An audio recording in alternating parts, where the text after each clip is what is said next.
my documentary, when people see it, they will believe they're actually at the trial. They're actually watching the trial.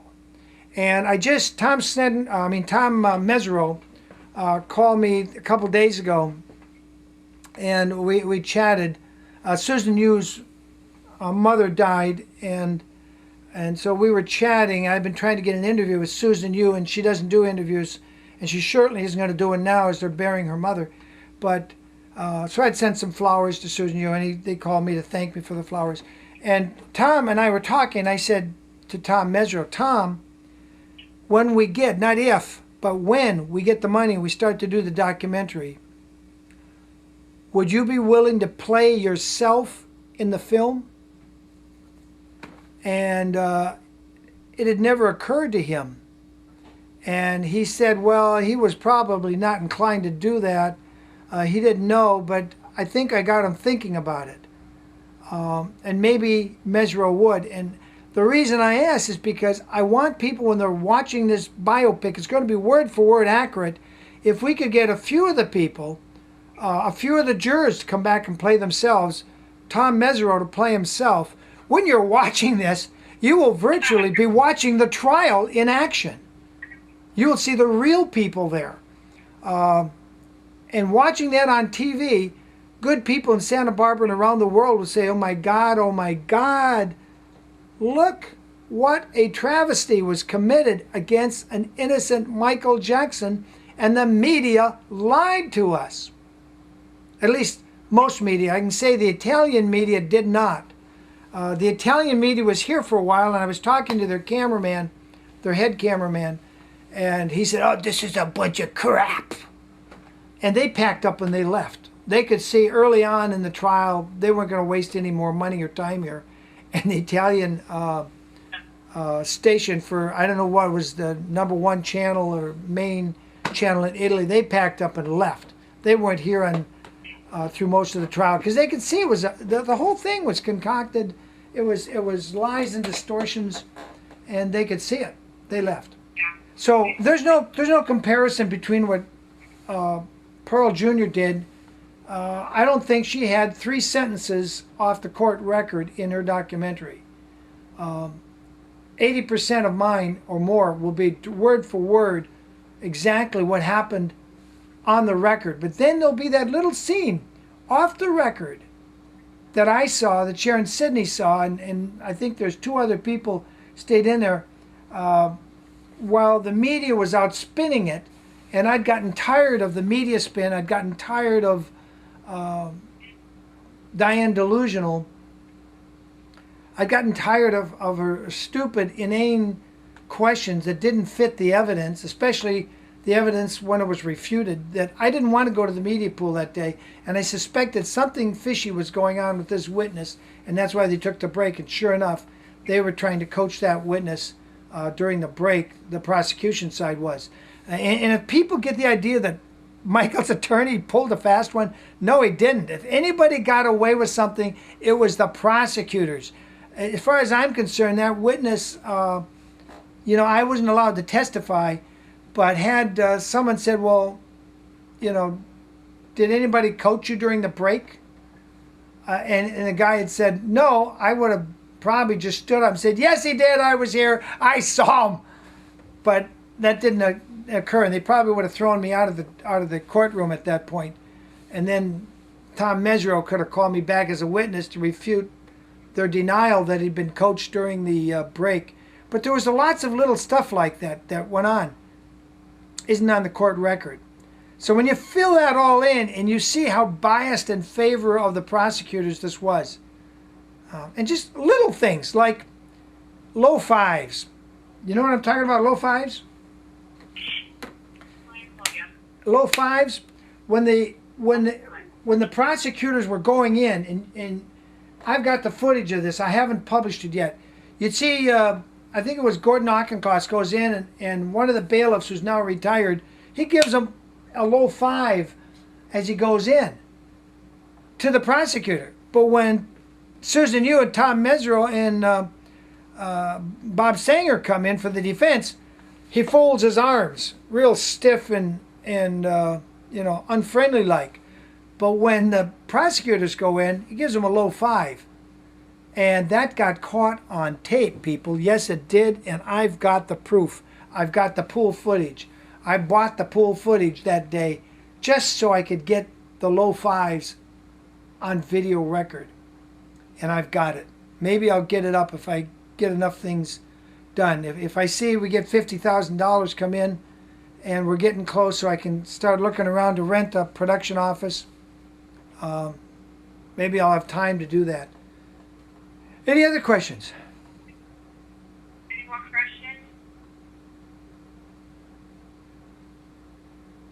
No, I guess we're done. I'm glad you clarified that because people wanted to know. And also, I don't know if you had added, William, this biopic documentary that you're working on, you're looking to buy your time, television your time, correct? Correct, and that'll take another $10 million at least just in the USA. Yes, it's not the same kind of documentary as, say, Pearl Jr. This is totally going in a different direction. Yeah, our documentary will leave absolutely no question that not only was Michael innocent, but the prosecutors were guilty. Because that's what the court record will show. The problem is, this was a very long trial. It didn't go just 2 or 3 days. It went 4 or 5 months. It actually started before the public or the press was allowed into the courtroom. It actually started, I think, in January. They were already having stuff going on, but the public and the media was excluded, I think, until the end. It was the last few days of February. They started letting us in. And sometimes something would be said, people, on the record, on a Monday, and then it wouldn't get refuted by a refuting witness until a week later, on the next week on Tuesday or Wednesday. So just reading the court record on Monday doesn't get you what you need to know. You have to have the whole thing in your head. And that's what made this trial really difficult, because it was such a long trial. And sometimes the prosecutors would delay, and then this would happen, and then there'd be take a day off, or a jury person needed a half day off or something. And so things would get delayed, and it didn't get refuted the same day. It might be 2 days, might be a week later. So when you read the whole record and you pull these things together so that you see them in the sequence they should have happened, you get a different impression. But the media, over and over, continually refused to give the defense their due.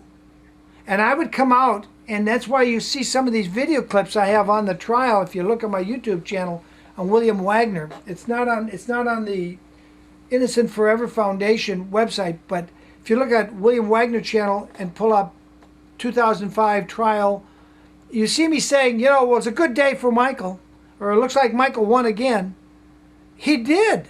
Most days, I came out with a distinct impression Michael absolutely, his Tom Mesereau hit a home run, put that false evidence, in the corner, exposed it, and hit a home run.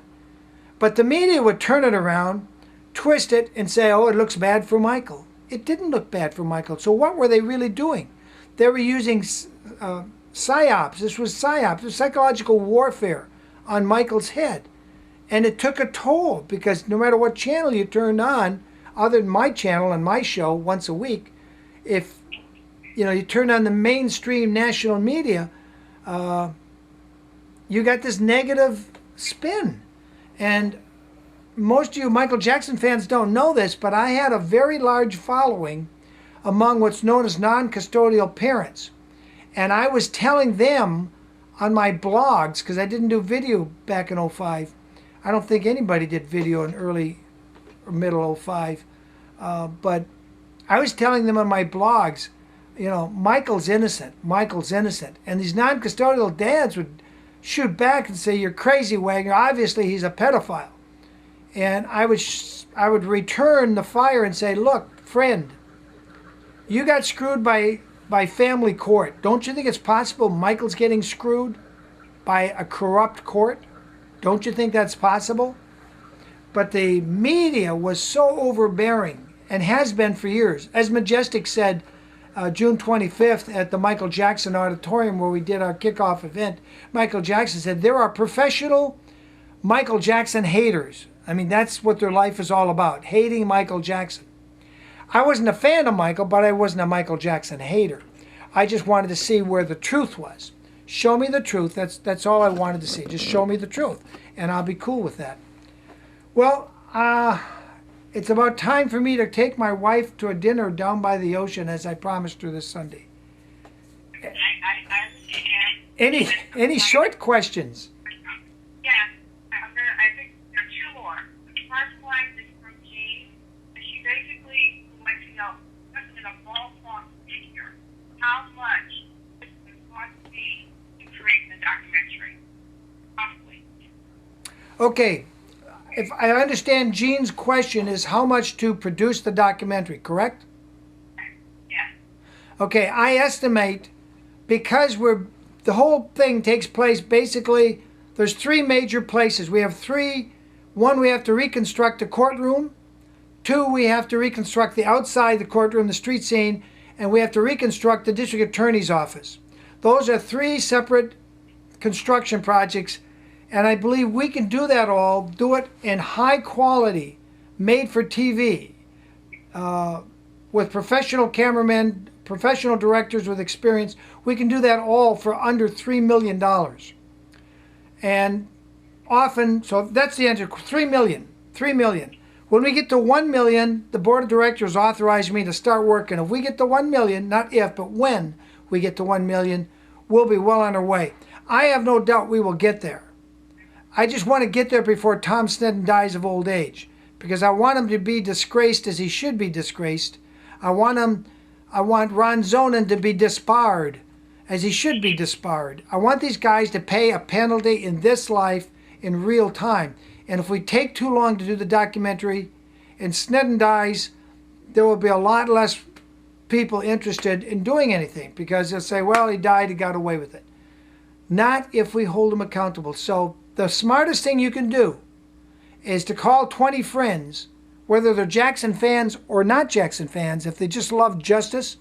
Go to the website, bring up MJJ, Innocent Forever. Hello. Computer went to sleep. Yeah, I'm there. I just bring up my screen. Go here, donate on the website. Go to the donation page. Pick PayPal, or better, pick My Charity, or if you want to, write out a check and mail it to the P.O. Box.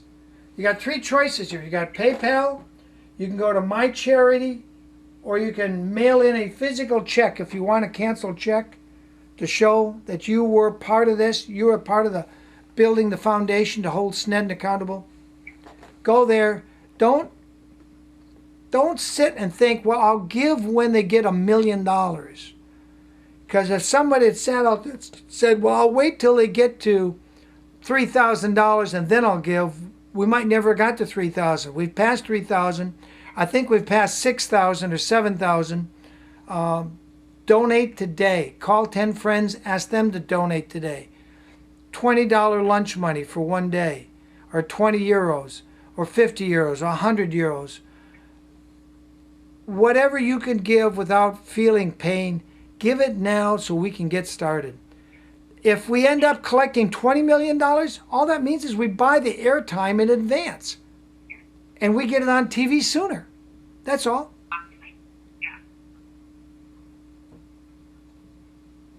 And by the way, we still have some of these official ties signed by Tom Mesereau himself on June 25th. Anybody donates 100 euros or more, we're going to send them a tie if you do it within the next 5 days. 100 euros or more, in the next 5 days, we'll send you a tie signed by Tom Mesereau. There was another question. You said there was a second question?